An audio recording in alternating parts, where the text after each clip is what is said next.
एक शख्स जिसने दुनिया के सबसे ताकतवर मुल्क को घुटनों पर ला दिया, अपने लिए खुद एक जेल बनाई और इतनी दौलत कमाई कि उसे जमीन में दफन करना पड़ा।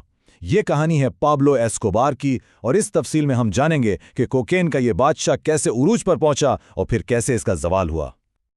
लेकिन सबसे बड़ा सवाल तो ये है, एक मामूली किसान का बेटा तारीख का सबसे अमीर और सबसे खतरनाक मुजरिम आखिर बना कैसे? यही वो गुत्थी है जिसे हम आज सुलझाने की कोशिश करेंगे।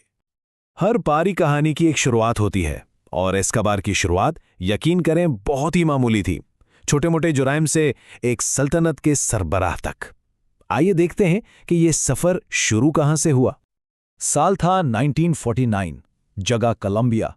एक किसान के घर एक स्कूल टीचर के यहाँ पाब्लो एस्कोबार पैदा हुआ। उस वक्त कौन सोच सकता था कि ये लड़का आगे चलकर एक ऐसी एम्पायर खड़ी करेगा जो पूरी दुनिया को हिला कर रख देगी।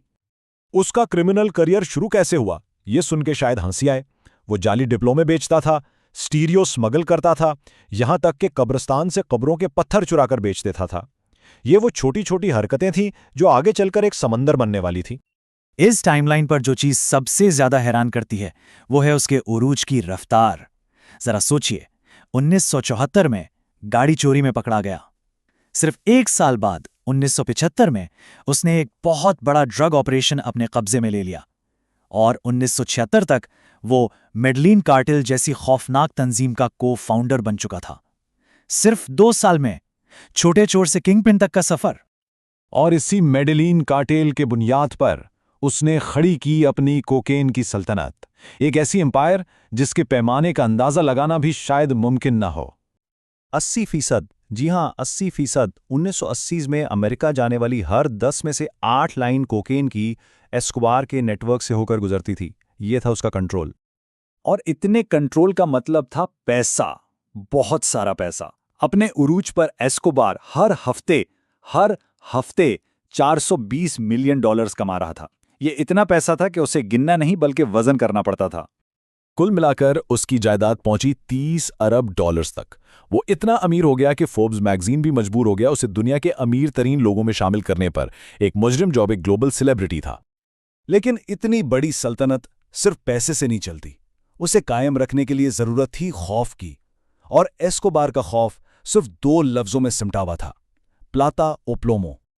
प्लाटा ओ प्लोमो, स्पेनिश में इसका मतलब बहुत सीधा सा था, चांदी या सीसा। यानी या तो रिश्वत लो और चुप रहो, या फिर गोली खाओ। जज हो, पुलिस वाला या वजीर, सबके लिए यही ऑफर थी, कोई तीसरा रास्ता नहीं था।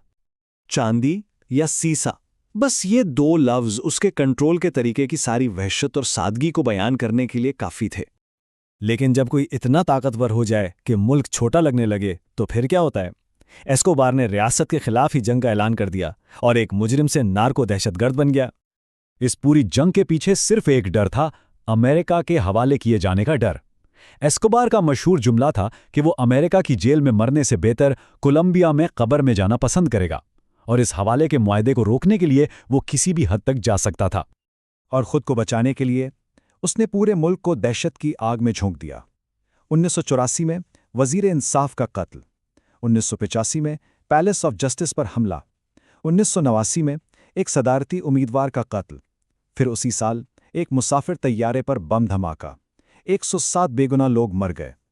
ये सिर्फ जराइम नहीं थे, ये कोलंबिया की रियासत के खिलाफ एक खुली जंग थी।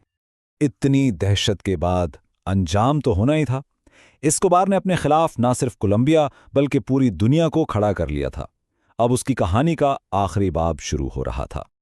उसके आखिरी 18 महीने किसी थ्रिलर फिल्म से कम नहीं थे। पहले उसने हुकूमत से सौदा किया और अपनी बनाई हुई पूरा आसाइश जेल ला कतरे दाल में चला गया। फिर जब हुकूमत ने उसे असल जेल भेजने की कोशिश की तो वो वहां से भाग निकला। इसके बाद शुरू हुआ एक ग्लोबल मैनहंट, जिसमें कोलंबियन फौज, अमेरिकन एजेंट्स और लॉस पेपेस, एस्कोबार के दुश्मनों का एक ग्रुप, सब शामिल थे। और ये सब खत्म हुआ 2 दिसंबर 1993 को मेडलिन की एक छत पर, जहां वो एक शूट आउट में मारा गया। जैसी जिंदगी वैसा अंजाम, एक पुरतशद्दुद जिंदगी का पुरतशद्दुद इख्तिताम। तो फिर पाब्लो एस्कोबार की असल विरासत क्या है? क्या वो एक जालिम दहशतगर्द था जिसने हजारों बेगुनाहों की जान ली, या कुछ लोगों के लिए वो एक रॉबिन हुड था जो गरीबों की मदद करता था? सच शायद ये है कि वो दोनों था, और यही पेचीदगी है जो उसकी कहानी को आज भी इतना हैरानकुन बनाती है।